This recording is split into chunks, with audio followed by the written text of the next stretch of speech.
Hello, I'm Dahl Russell, and today I'm going to be talking about a composer who's credited for creating a national sound in his music. Like Borodin, he took up music after other studies, although those are probably the only similarities between Borodin and the composer known as Finland's greatest composer, Jean Sibelius.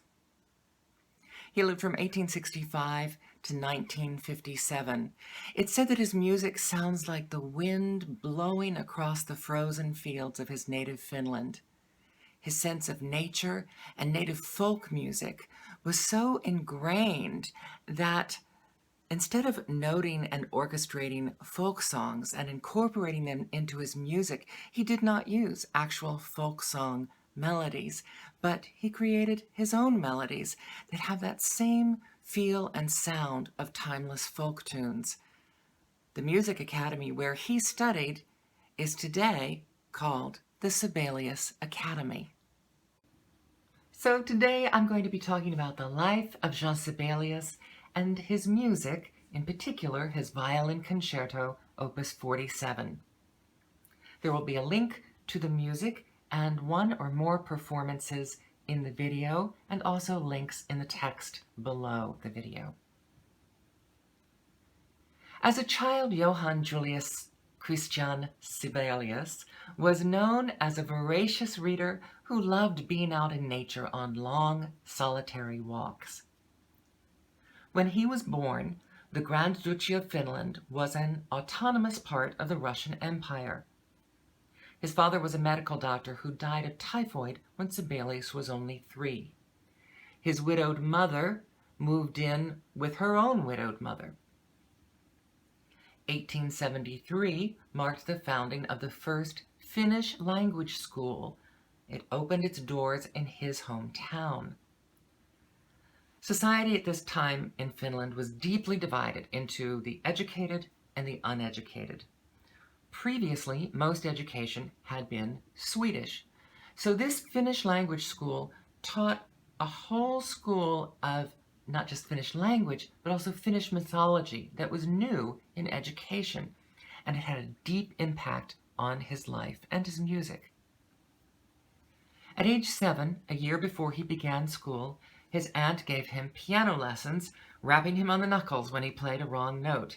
He reacted by improvising, but he did still learn to read music. As his only male influence was coming from his uncle, Per Ferdinand Sibelius, who was interested in music, especially the violin. He was 10 years old when his uncle Per gave him a violin, and later encouraged him to maintain his interest in composition. For Sibelius, Uncle Per not only took the place of a father, but also of a musical advisor.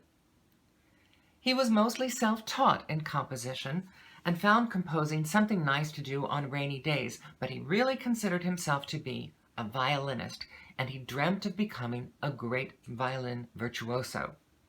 He was an accomplished player, and around the age of 21, he performed the Violin Concerto of Ferdinand David, and the next year, the final 2 movements of Mendelssohn's Violin Concerto. At this time, he had given up his study of law and was being taught by Ferruccio Busoni, who was a teacher and mentor who became a lifelong friend. Busoni is best known today as a teacher and author of piano pedagogy that is still referred to and used today. Busoni is credited with Sibelius's formal study of composition, and in a few years he was studying in Berlin and Vienna. Quote, "My tragedy was that I wanted to be a celebrated violinist at any price. Since the age of 15, I played my violin practically from morning to night. I hated pen and ink. Unfortunately, I preferred an elegant violin bow.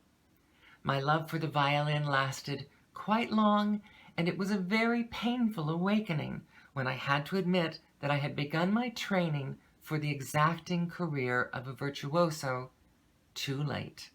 Unquote. It was in Vienna that he heard a nationalistic piece of the Finnish composer Robert Kajanis, which introduced him to the Kalevala legends, which became so much a part of his works. And consequently, he became increasingly interested in his Finnish heritage and incorporating that into his work. His time in Berlin and Vienna also introduced him to the gambling, smoking, and drinking that blighted his life, and to his wife, who sustained him. As his compositions gained recognition, he regularly composed and conducted in Scandinavian countries, and also traveled to Italy for summers with his family. He was a functioning alcoholic, and Sibelius was constantly in debt. To be fair, musicians often have to weigh the cost of traveling with not only the pay they will receive, but the advantage of future work that may come from the travel and performances. A friend of mine who is a working musician, performs, and has won international awards, is teaching at several music schools simultaneously. She's very frank, and she says, "It all sounds very fancy, but by the time my travel expenses are paid, I barely break even." These are the trade-offs that artists live with. Private lessons may pay 3 times what you make at a school per lesson, but then there is the prestige of working for the school that can both raise your visibility and give a stamp of approval to your work. To pay his way, from 1892, Sibelius had taken on 2 teaching assignments at the Music Institute and at Kajanis's conducting school, but this left him little time for composing. In 1898, the situation improved considerably.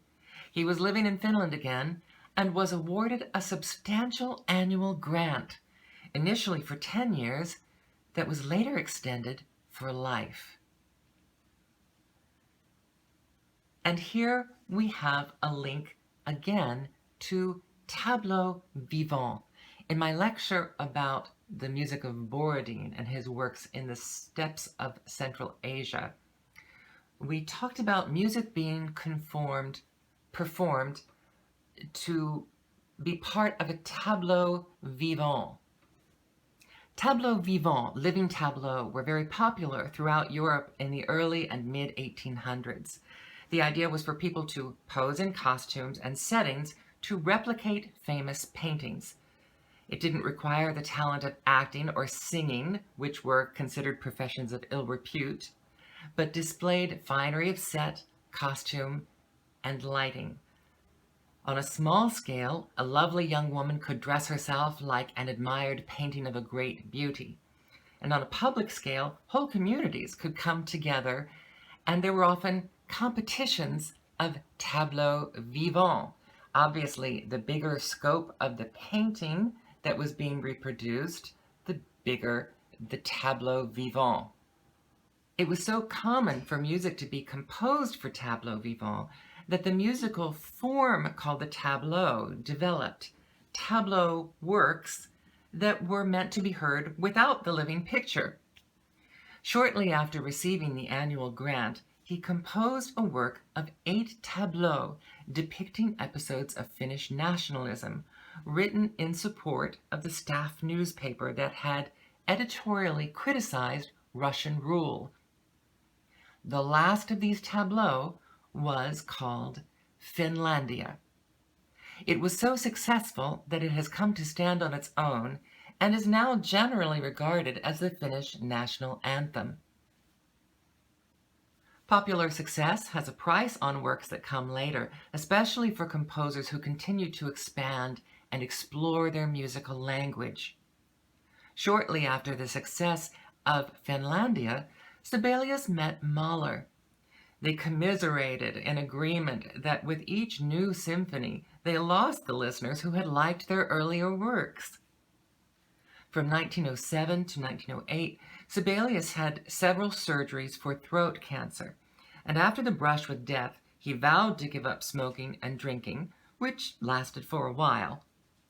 His love of nature almost amounted to a supernatural belief. Many times during his life and just before his death, he talked of seeing a group of geese in flight or a large gathering of swans, and took that as a portent of major change. The violin concerto that we're going to hear today was first composed and premiered before his surgery for throat cancer. It was initially dedicated to and intended for violinist Willy Burgmester. Some concertos are rejected by the intended musician, but this one just faltered through happenstance. For financial reasons, the location of the premiere was changed, and Burgmester was not available to travel. So another violinist was hired who was known as a great teacher, but not as a virtuoso, and the work was not finished until just before the premiere, not allowing time for practice. Remember that Sibelius himself was a frustrated violin virtuoso. He wrote technically difficult work that few could have played well, so the premiere was a disaster.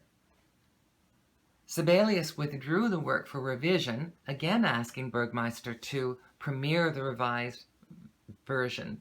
Again, Burgmester was not available, but the performance had been scheduled. When the performance went ahead without him, Burgmester refused to ever play the work, and the concerto was now dedicated to a 12-year-old violin prodigy, Frank von Wechsy. While the revision, the published version, is noticeably less difficult than the original, it is still a technically challenging tour de force. Wechsy struggled with it when he performed it a year later at the age of 13, but he continued to play it throughout his career. This violin concerto remained relatively unknown until the heirs of Sibelius allowed one performance with a live recording of it in 1991. The revised, published version, the one that we usually hear today, is a bit shorter than the original, but despite the difficulty of the solo part, the revisions made were mostly of the orchestral parts, not the violin part. Notably, the first movement slowed down the orchestral accompaniment, yet the finger-twisting violin cadenza remains unchanged. The cadenza for the soloist is highly unusual.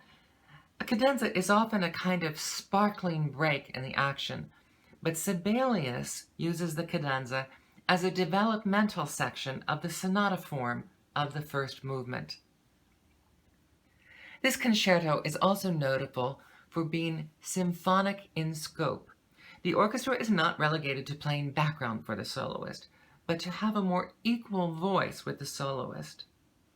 You'll want to listen for the final movement of the concerto, which has been lovingly called a Polonaise for polar bears, with a lumbering quality, but also a warlike quality. This final movement is also widely known amongst violinists as one of the most difficult and greatest works for violin. As the years went by, Sibelius became astronomically famous and exalted. Another price of his popular success, he became increasingly self-critical. He was hailed for saying, "Pay no attention to what the critics say. No statue has ever been put up to a critic." But the truth is, he was one of his own worst critics. His wife has told people that he burned his last symphony along with countless smaller works because he didn't want anyone to see them.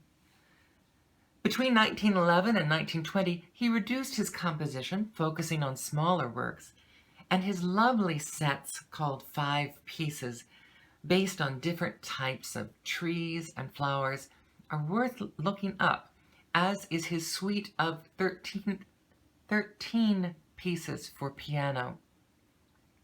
Typical of this time period, the 13 pieces are all short works in various styles. These are all salon works, which is a genre that has come to be a little looked down on. It's worth remembering that even the lightest sounding salon works can require a virtuosity and subtle lightness of touch. The amateurs of his day didn't have all the distractions we have today, so their level of playing was generally higher than many average students of today. As with much of his music, These pieces are largely dark or moody and often reflect the suddenness of nature, like the force of a large flock of geese suddenly taking off due to a small sound. Almost all of these piano works are pre-copyright, with scores available for free, so they're definitely worth exploring, and they are microcosms of his expansive sound. In the 1920s, Sibelius was hailed as a national hero of Finland. He was an international superstar conductor, one of the grandest maestros of his age. But his addiction to alcohol was back, and it created a black chasm in his life which gnawed away at his music. Quote, "To be able to live at all, I have to consume alcohol," unquote, he wrote in his diary. From 1940 to his death in 1957, he composed almost nothing. He spent his energy reading modern musical journals and editing previous works. Seen from this angle, spending more than 10 years editing and compiling works may not be so unusual that he also burned a large portion of his works. His wife recoiled in horror, knowing that he was burning works, and there was nothing she could do to stop him. Most musicologists would feel the same way.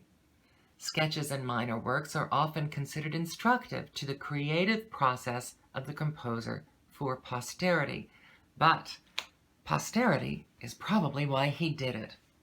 Burning incomplete and inferior works is a way of making sure that the remaining works, the ones he was working on re-editing, fully stand on their own. It could be a very savvy move by someone who was aware of his musical standing and who had the time and luxury of editing his work and culling that which he thought below standard. From the standpoint of creating a legacy, that was a very thoughtful and forward-looking move for Sibelius. The Violin Concerto Opus 47 of Jean Sibelius. Thank you.